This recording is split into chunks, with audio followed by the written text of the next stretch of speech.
In March 1940, a twin-engine fighter aircraft took to the sky for the first time. At a glance, it looked rather odd. It had a twin tail, and it appeared that somebody had chopped its nose off. Its fuselage just stopped halfway along the wing, so that the engines were the most forward part of the whole airframe. This was the Grumman XF5F-1, which was sometimes given the nickname of Skyrocket, and this quirky machine is the focus of today's video. Today's video is also very kindly sponsored by Call of War.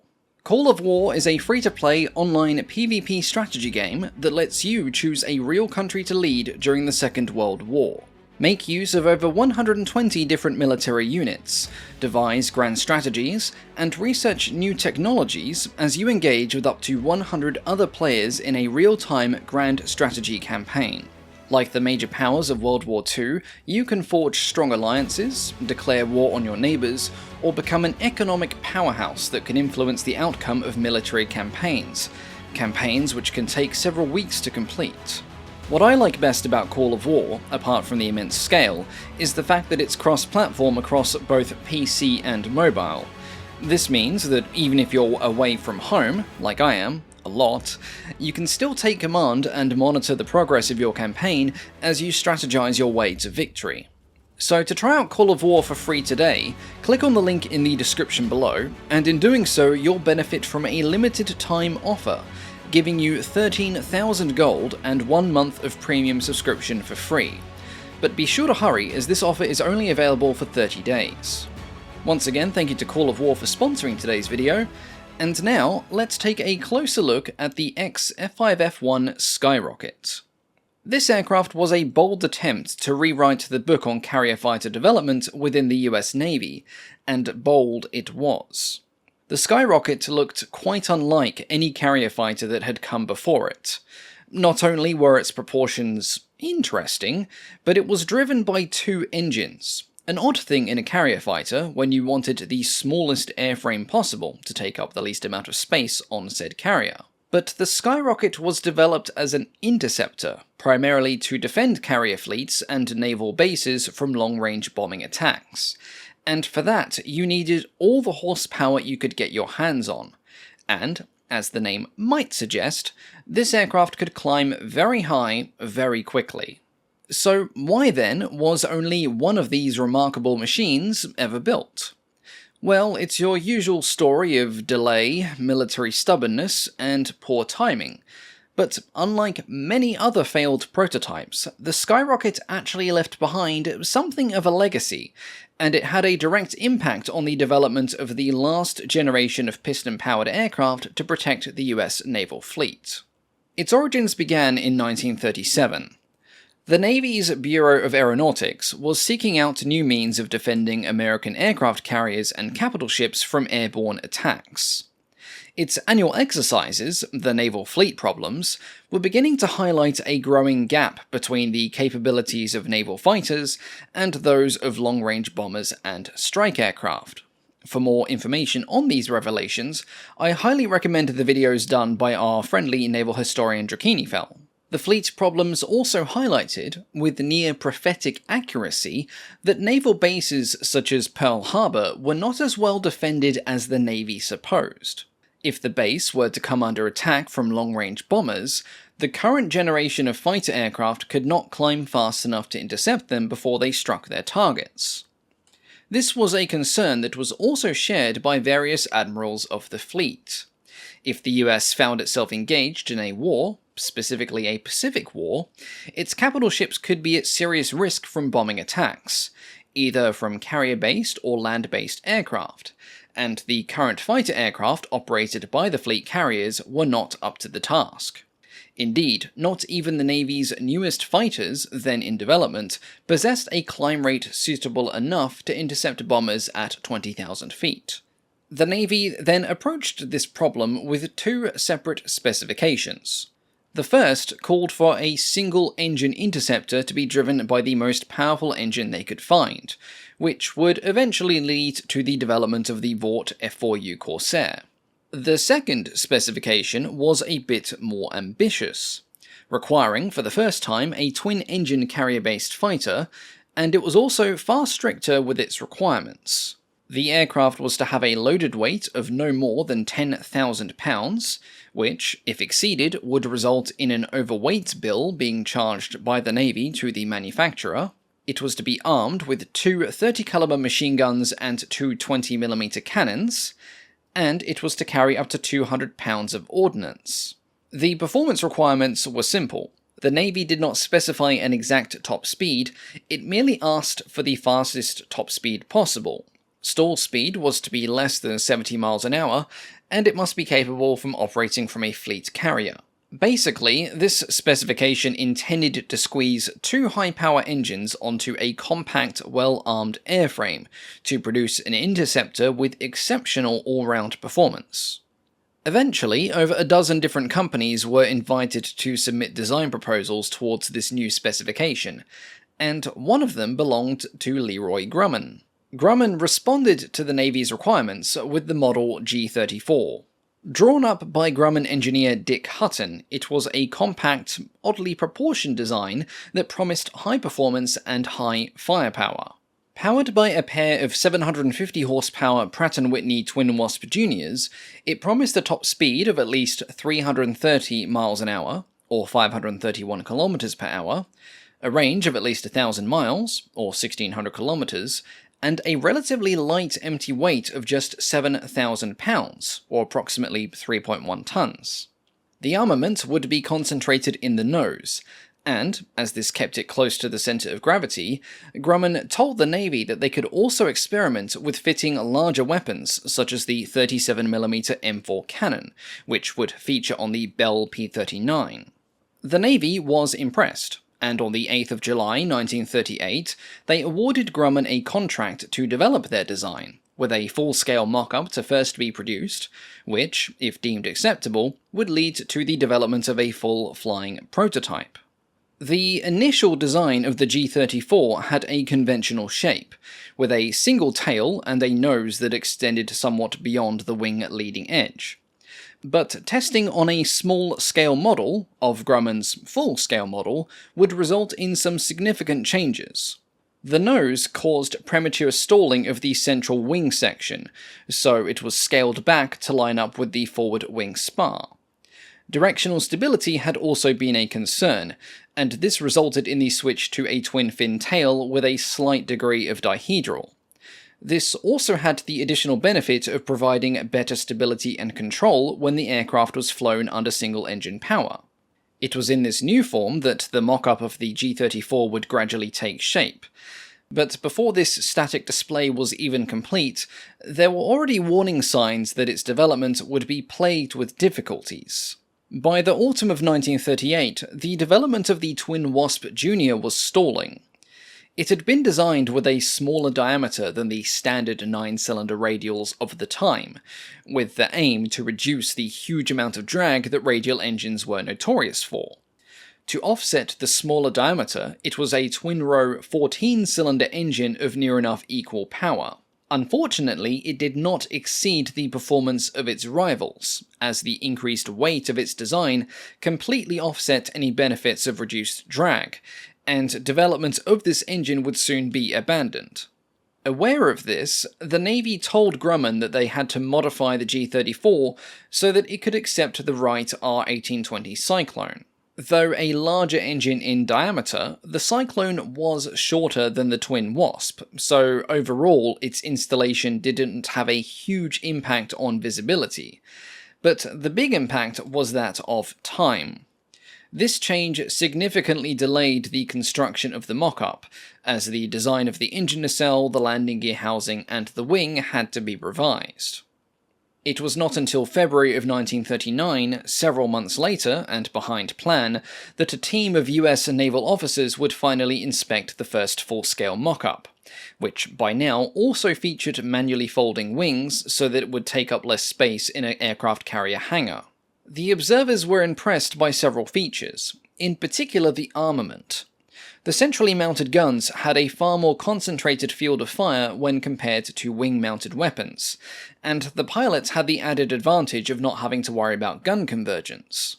The observers also appreciated the redundancy that came with the twin-engine design, as each engine was sufficiently powerful enough to maintain flight if one were to fail.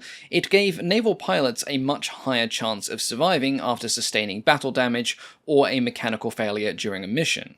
On the whole, the design was received well, and the mock-up was good enough to induce the Navy to issue a contract for a prototype, ordering the design as the XF5F-1. But despite this, the Grumman design team were now highly skeptical that their design would ever be ordered into mainline production, and the reason for this was twofold. One, production of the prototype would be slow, as all of Grumman's efforts were now being ordered towards the improvements of the F4F, which was receiving orders from the French, the British, and finally, after some delay, the US Navy as well. 2. With the various modifications made to the design thus far, the XF5F-1 was now predicted to come in above the Navy's maximum weight limit, and the Navy had stipulated that they would fine Grumman incrementally if they submitted a design that was overweight. As it turned out, both of Grumman's predictions would be correct. The XF5F-1 was not completed until March of 1940. The war in Europe had now been raging on for more than 6 months, and Grumman was rapidly tooling up for mass production of the F4F Wildcat. This meant that any further development of their twin-engine fighter, let alone the establishment of a full production line, was given a much lower priority. Additionally, in its completed form, the prototype aircraft was approximately 700 pounds overweight, which, in the eyes of the Navy, was a big no-no. But this was not exactly Grumman's fault. Compared to the mock-up, the prototype featured several changes and improvements, almost all of which had been stipulated by the Navy. It had reinforced engine mounts in anticipation of future, more powerful engines, more advanced radio equipment had been installed, a new canopy had been designed to improve all-round visibility, the wingspan had been increased to 42 feet, and it had a slightly modified and reinforced landing gear. The planned armament had also changed. The provision for cannons had been dropped, as most manufacturers were in Europe, and the war would make it all but impossible to get regular shipments until America could get its own domestic production underway, and instead the design would now field 4 machine guns, 230 caliber and 250, though the prototype was completed unarmed. Even with the slight reduction of firepower, the XF5F was a distinct improvement from the original design. Despite this, the Navy remained highly critical of the increased weight. Leroy Grumman argued that much of the increase was because of changes that the Navy had requested, which was out of Grumman's immediate control. Additionally, the aircraft that they had built was far more advanced than the original design stipulated in the prototype contract, and because of this, allowances should be made to an increase in the all-up weight. Unfortunately for Grumman, these arguments fell on deaf ears, and the Navy advised him that if the prototype could not be made less than 200 pounds overweight, a fine would be levied against his company. Though relationships would recover owing to wartime pressures, this incident severely damaged the relationship between Leroy Grumman and the US Navy, and he wouldn't be the only designer to be irritated by their uncompromising and sometimes conflicting requirements. Kelly Johnson, one of the greatest aircraft designers of the 20th century, eventually developed an unofficial rule that he would rather starve before doing business with the US Navy, reasons for which I will get into in another video in the future. Eventually, after numerous delays, design changes, and petty arguing with Navy officials, the XF5F-1 finally took to the skies on the 1st of April 1940, only about a year behind plan. Ironically, for something that was now viewed as a disappointment by both Grumman and the Navy, the prototype enamored the test pilots who would fly it. It handled well on the ground, its opposite rotating propellers eliminating the effects of torque, which would have made carrier operations much easier. It handled incredibly well in aerobatic maneuvers, demonstrating remarkable nimbleness for a twin-engine design. It could dive at over 500 miles an hour, and most importantly, it could climb like a rocket, hence the nickname. In a fly-off against several other aircraft types, including a Supermarine Spitfire and the prototype for the Vought F4U Corsair, the Grumman prototype so thoroughly outpaced its opponents that its test pilot assumed that the Corsair had suffered engine failure. It was around the time of this fly-off that the aircraft supposedly earned the nickname of Skyrocket. However, sources seem to conflict heavily on the origins of this name. Some say it was assigned by Grumman, some by attending officials or the media at various fly-offs, and some say it was an unofficial nickname given by the Navy itself. Regardless, it summed up this high-performing climber rather well. The Navy had wanted it as an interceptor after all, and for that it could at least certainly do the job. However, it was not to be. The Vought Corsair was already the subject to a large production order, whereas the Grumman XF5F-1 would remain a one-off prototype. Were there problems with it? Certainly. Its engines decided that overheating was their default method of operation, the airframe produced more drag than expected, the pilot cabin alternated between trying to cook or poison whomever sat within, and the top speed in level flight, hoped to now exceed 400 miles an hour, could barely exceed 380. But with modifications, these could have been overcome quite easily. The thing that fully eliminated any chance of a production order was the changing of the times. A hypothetical F5F could have been used as a successful carrier-based interceptor had it gone into production at the right time, but its design was already becoming obsolete.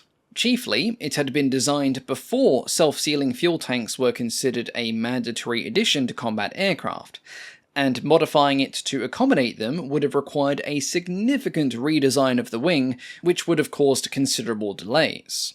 Additionally, the performance of single-engine aircraft was now rapidly improving, and the US Navy would shift their focus more on them.